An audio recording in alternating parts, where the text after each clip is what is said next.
Hey everyone, this is Duran and Mike here. We're live, the Florida Investor Deals show, and we're talking about how to do wholesale, how to get more deals this year, 2024. If you have questions, if you want to ask us anything about a property, sellers, closing, title issues, anything like that, just call us or send a comment, put a comment. Our phone number is 904-770-3195, or put a comment under this and we'll be happy to help you.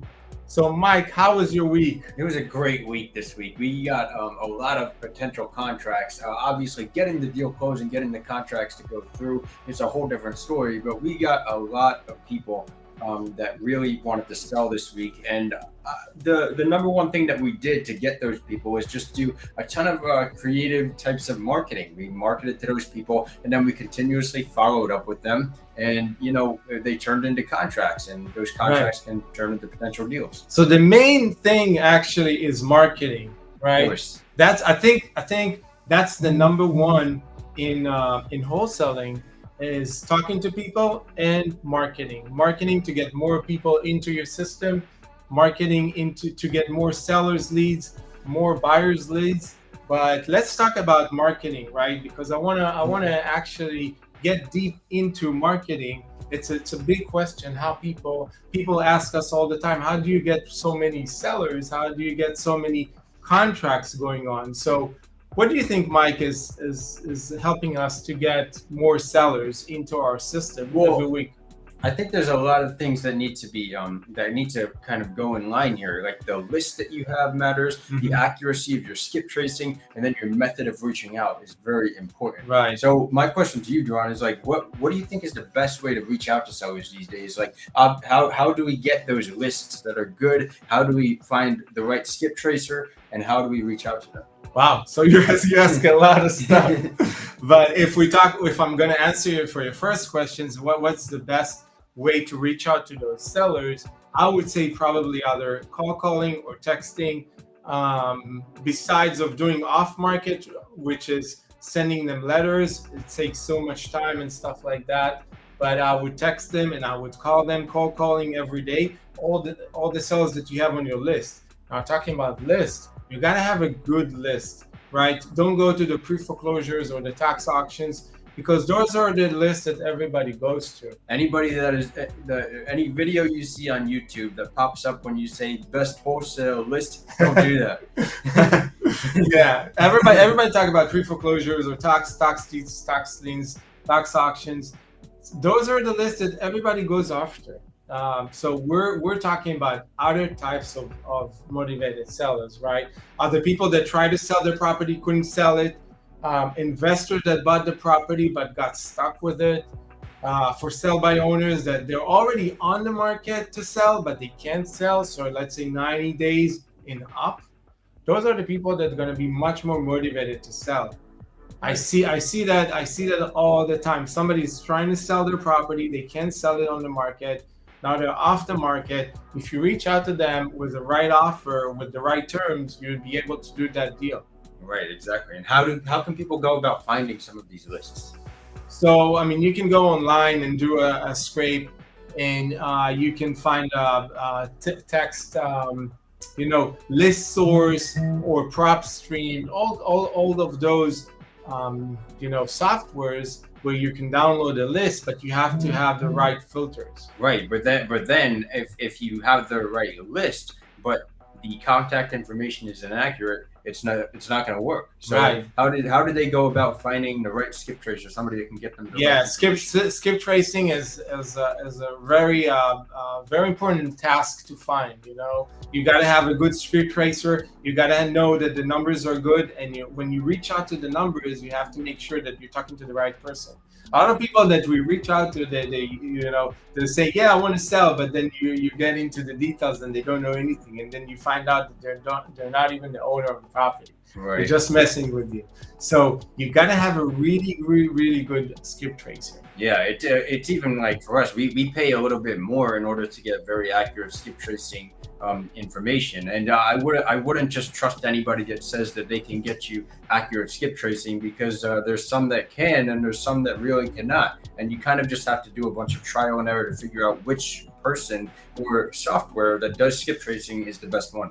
Yeah, so talking about softwares, what I mean, we're able to generate 5 to 10 motivated sellers every day, because it's important to have at least 10 people to talk to every day. So you have 70 people a week to talk to, and then you can have between 3 to 5 contracts every week sent out. So what are the best marketing that you see right now to get those at least 10 people into your system? I think the best marketing is in disguise. I mean, for us, we built our own. It took a long time to build that, a lot of money to build it, but it works very well. I think that going and finding ways to automate what you're doing are definitely the best ways to do it, because everybody that's just doing everything manually nowadays or doing everything themselves and not letting somebody else do it, it's just it's not a good use of time, because Right. we're living in an age where you can do things at scale, and if you're not scaling your efforts, you're not going to get as many contracts as somebody else that is. Yeah, doing everything yourself, skip tracing. I saw people saying that they're going online, they're skip tracing themselves one by one. No, that's really not the way to get a contract, because you got to reach out to 1,000 people to get maybe 5 people interested. Correct. So think about it. If you're gonna skip trace one by one, 1,000 is gonna take you years. And also, if you're gonna call them yourself, it's gonna take you years. So you Right. gotta have people on your team that's gonna do it for you, and then you just talk to the motivated people that are looking to sell. So from 1,000 people, we get 5 people, 5 to 10 people that are interested in sell. Maybe one of them will be a good deal, right? So just think about it. It's a numbers game, right? We always say it's a numbers game. The more people you reach out to, the more chances you can have to get a contract. But you need to have at least 1,000 people into your system at least every week to get a contract once a week. Right, and it's just like showing the importance of how good the list is. If you have a list, but it's not giving you good people, then it's not really going to work that well. Right. You're kind of going to waste your time. But my question is, like, what areas can people get lists that people might be more motivated? Yeah, exactly. So you're not going to go for the whole city. You're not going to go for the whole county, right? You want to find the distressed areas. Okay, distressed areas are places where you have older houses, older homes, 1980 and lower, and those houses, they usually fall apart, right? Because they need a lot of maintenance, they need a lot of work, they need a lot of fixing. And the owners that bought them either for rentals or to live there, they see the house is falling apart, they want to sell that thing and move away. Or they've been living in that property for 30, 40 years, they might be looking to move out from that house.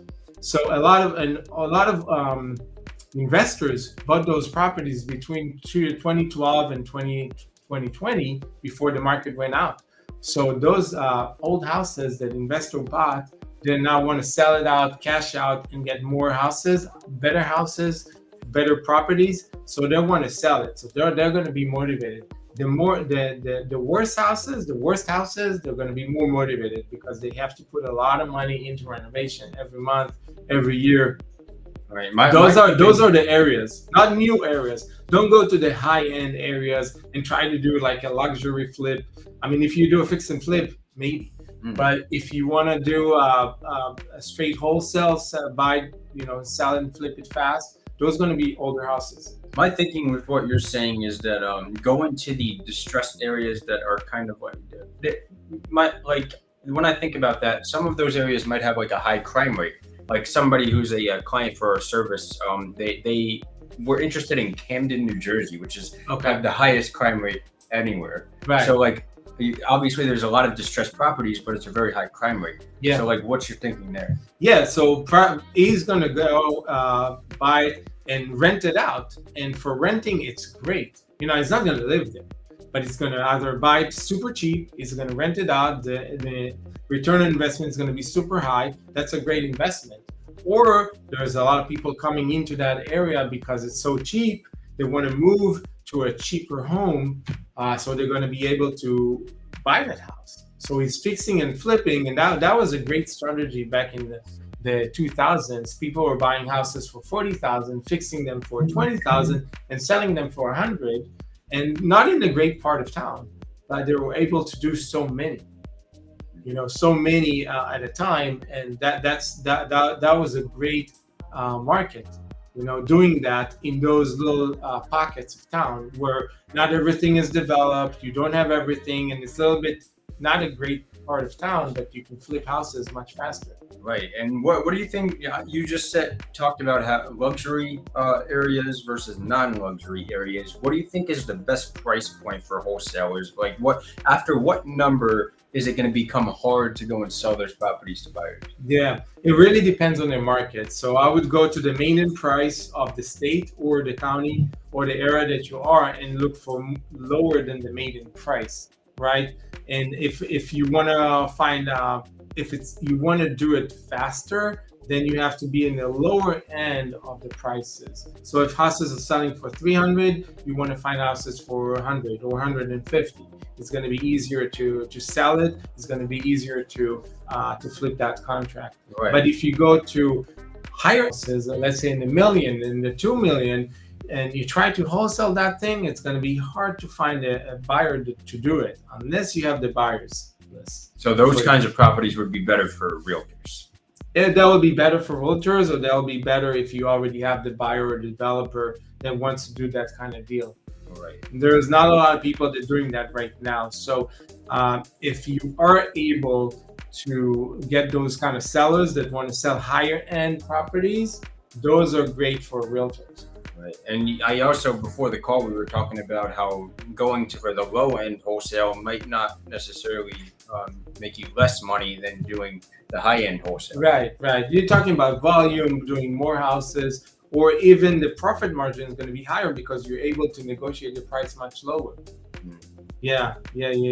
So, I mean, the best thing that I can tell you guys is work on your marketing. I mean, get more sellers interested in your service, because you're basically looking to buy distressed properties. You're looking to buy properties, and the more people you reach out to, the more sales you're gonna have, the more options, the more opportunities you're gonna have. Right, and if you're doing it right, you can get these sellers anywhere. There's no in any city, in any county, there are motivated sellers all the time. Right. So yeah, what other questions did we have? There's not just like motivated sellers. Like if you have a list, I think this is really important to talk about. Yeah. Some of the people, they might not be motivated right now, but a client of ours was just saying how it's a numbers game, and he's going to have to constantly reach out, to get. He's a realtor, to find these appointments with sellers where it actually turns into a listing. So you have to constantly reach out to these lists multiple times every single year. And more of those people, upon reaching out to them, are going to want to sell at a lower price. Right, exactly. Because the market is kind of stuck and there's much more houses to sell and much less buyers. A lot of these houses, a lot of these motivated sellers, you can convert them to listings actually, or to do novations. If you know the strategy of novations, if you don't know novations, you can reach out to us later and we can teach you about novations. But if you are a realtor, you can convert those listings, those motivated sellers into listings, and just list their home. A lot of properties that are in good condition, you cannot do wholesale with them, because buyers are there, they don't see the value in buying a property that's already fixed up and then try to fix it up and sell it. So there are better as listings. Right. Another REI Genie client actually was telling me exactly that. What he does is he's a wholesaler and a realtor, and the ones that he can't get at wholesale, he just lists the properties. Yeah. So a lot of the people, Mike, that you're getting appointments for, because Mike is able to get appointments, thousands of appointments with motivated sellers with the system that he built. He actually give those appointments to wholesalers and agents that wants to have much more opportunities, much more deals. Yeah, and I mean the whole hassle of doing a lot of marketing, downloading a list, keep tracing a list, doing that on a daily basis or weekly basis, it costs money and it takes time. And in the end, the end result not always happens. You not always have the properties. You don't always have the motivated sellers. So you have to download another list, do another skip trace, do all that. So Mike is able to actually do all that and give the appointments to people that are actually looking to talk to motivated sellers. Yeah, and it's unbelievable that in realtor groups and wholesaler groups, there's just like horrible advice being given out to like get a list and cold call all of them, like hustle, hustle, hustle, hustle. It doesn't work. I mean, it works. No time, a lot of money, and do it constantly every day. So Mike is able to do all that for his clients and get their appointments. Right. So they just talk to motivated people, Right. motivated sellers. So what other did we have other questions this week? No, I don't think there's many other questions, but I think we really talked about how important marketing is here, and you need to be good at marketing. Marketing, make it work. Yeah, marketing, getting the motivated sellers into your system, it's so important. And guys, if you have questions about marketing, who are the motivated sellers, how you got it, how we get in touch with them, how you talk to them, all those questions, reach out to us. We'll be happy to help you. Yeah. And next week, we'll see you again, Thursday, 1 p.m. If you have any questions until then, reach us back. All right.